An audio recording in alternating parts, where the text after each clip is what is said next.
कहा विष्णु ने तुलसी वो पद पाओगी, संग संग तुम हमारे पूजी जाओगी, संग संग तुम हमारे पूजी जाओगी।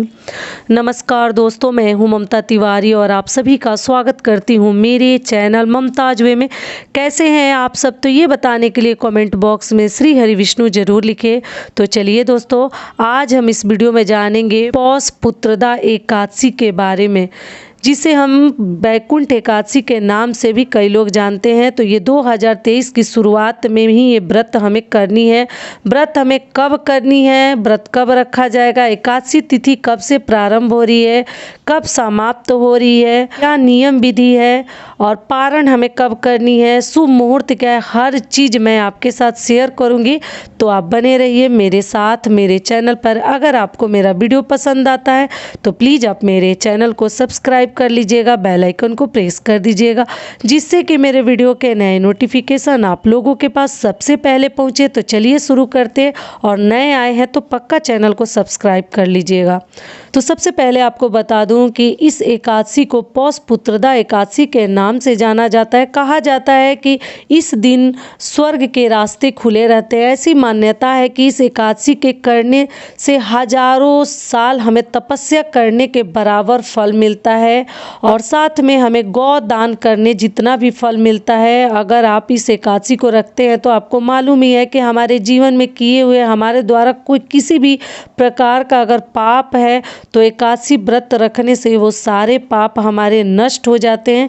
इसलिए अधिकतर लोग दोनों एकादशी का व्रत रखते हैं, जैसे शुक्ल पक्ष का और कृष्ण पक्ष का रखते हैं। लेकिन कई लोग हैं कि शुक्ल पक्ष का ही केवल रखते हैं, कृष्ण पक्ष की नहीं रखते हैं। तो ये शुक्ल पक्ष में पड़ने वाली एकादशी है, और ये एकादशी जो है संतान के लिए किया जाता है। ठीक है, पुत्रदा एकादशी का व्रत अधिकतर लोग संतान प्राप्ति के लिए भी करते हैं, संतान की रक्षा के लिए होता है। साथ ही ये व्रत करने से संतान पर सकारात्मक असर पड़ता है और उनकी आयु जो है वो लंबी होती है। इस व्रत को महिला या पुरुष जो चाहे वही कर सकते हैं। और ये व्रत देखिए, जैसे फलाहार करके भी रखा जाता है और निर्जला भी आप रख सकते हैं। तो दोनों आप ही के ऊपर डिपेंड करता है आप कैसे व्रत रखना चाहते हैं। पौष पुत्रदा एकादशी का व्रत रखने से ऐसा माना जाता है व्यक्ति के जीवन में धन धान्य की कभी कमी नहीं होती है, वो हमेशा संपन्न और सुखी रहते हैं। तो इसलिए आप चाहें तो रख सकते हैं, और अपने शरीर के क्षमता के अनुसार आपको रखनी है। ऐसा नहीं है कि निर्जला रखनी है तो आप निर्जला रख लीजिए, फिर आपको बहुत सारे प्रॉब्लम से स्टार्ट हो जाएंगे। तो आप देख लीजिए, आप फलाहार करके भी ये व्रत रख सकते हैं, कोई दिक्कत नहीं है। और व्रत के दिन हमें क्या नियम विधि है, पूजा कैसे करनी है वो भी मैं बता देती हूँ। तो देखिए, एकादशी के दिन हम विष्णु भगवान की पूजा अर्चना करते हैं, माता लक्ष्मी की भी आप कर सकते हैं। साथ में सुबह जल्द उठकर हमें स्नान आदि से निवृत्त होकर ये व्रत का संकल्प लेनी है, या किसी इच्छा को मनोरथ को मन में आप रखें कि हमारी ये मनोकामना भगवान पूर्ण कीजिए।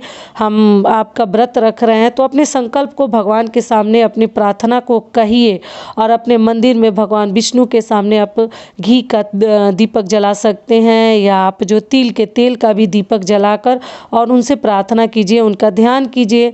भगवान विष्णु की पूजा में तुलसी पत्र जरूर चढ़ाइएगा। जो ही भोग पंचामृत आप लोग चढ़ाती हैं उसमें तुलसी पत्र जरूर डालिएगा।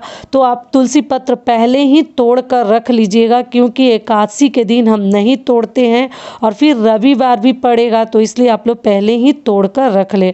और गंगा जल अगर आपके घर में है तो आप पूरे घर में छिड़काव भी कर सकते हैं, पूजा में गंगा जल शामिल भी कर सकते हैं। अगर मान लीजिए आपका स्वास्थ्य ठीक नहीं है तो आप शाम को अच्छे से फल फलाहार कर सकते हैं, कोई दिक्कत नहीं है। जरूरतमंद लोगों को भोजन भी करा सकते हैं। दान दक्षिणा भी एकादशी के दिन दान भी किया जाता है, फल का दान किया जाता है, अनाज का नहीं किया जाता है। और इस प्रकार से हमें विष्णु भगवान और माता लक्ष्मी की पूजा करनी है। और आपको बता दूं कि चलिए आप जान लेते हैं कि एकादशी का व्रत हमें कब रखनी है। पौष पुत्रदा एकादशी का व्रत हम 2 जनवरी को रखेंगे, ठीक है। और एकादशी तिथि जो है आरंभ कब से हो जा रही है, प्रारंभ हो जा रही है 1 जनवरी को शाम में 7:12 पर शुरू हो जा रही है। ठीक है, 1 जनवरी को ही शाम से शुरू हो जा रही है और 2 जनवरी को 8:24 तक रहेगी। तो इसलिए हमें उदया तिथि को ध्यान में रखते हुए 2 जनवरी को व्रत करनी है। दिन क्या है? सोमवार। इस बात का आप लोग ध्यान रखिएगा। तो रविवार को हम तुलसी नहीं तोड़ सकते, तो इसलिए आप लोग पहले ही तुलसी पत्र तोड़कर रख लीजिएगा। तो ये हो गया। और एकादशी के दिन भी हम नहीं तोड़ते हैं, तो इसलिए पहले से अगर सूखा भी पत्र रखी है तो आप ज़रूर शामिल कीजिएगा पूजा में। और चलिए अब आगे जान लेते हैं कि पुत्रदा एकादशी का जितना हम व्रत किसी भी एकादशी का अगर रखते हैं तो उसका संपूर्ण फल की प्राप्ति हमें कब होती है? जब हम द्वादशी का पारण शुभ मुहूर्त में करते हैं और नियम विधि के अनुसार करते हैं। दिन भर भोजन नहीं करनी चाहिए। पुत्रदा एकादशी का पारण का शुभ मुहूर्त क्या है वो भी बता दूं तो 3 जनवरी सुबह 7:12 से लेकर 9:20 तक आप पारण कर लीजिए। शुभ मुहूर्त में ही पारण किया जाता है। घी से बना हुआ भोजन आप लोग कर सकते हैं या मूंगफली के तेल का, सूर्यमुखी के तेल से, सरसों तेल में बना हुआ भोजन का पारण नहीं करते हैं। और एकादशी और द्वादशी के दिन हम सोते नहीं हैं। ठीक है, इस बात का आप लोग ध्यान रखिएगा, नहीं तो त्रिजटा नाम की राक्षसी सारे हमारे जो संपूर्ण फल है व्रत के वो लेकर चली जाती है। तो अगर आपको नींद आती है तो अपने पल्लू में 5 तुलसी पत्र और जो पुरुष है अपने जेब में रखकर ही सोएं। नियम तो है कि रुई के बिस्तर पे लोग नहीं सोते हैं, ज़मीन पे, लेकिन आजकल ठंडी है, उतना लोगों से नहीं बचेगा। अपने स्वास्थ्य को सबसे पहले सामने रखकर ही आप कोई भी पूजा पाठ कीजिएगा। ठीक है, समझ में आ गया सारी बातें? तो आप लोग इस प्रकार से कीजिएगा। और दिन भर नहीं खाते, एक समय भोजन करते हैं द्वादशी के दिन, और जो शाम को आप नॉर्मल भोजन फिर से कर सकते हैं। जो खाते पीते हैं आप लोग खाइएगा।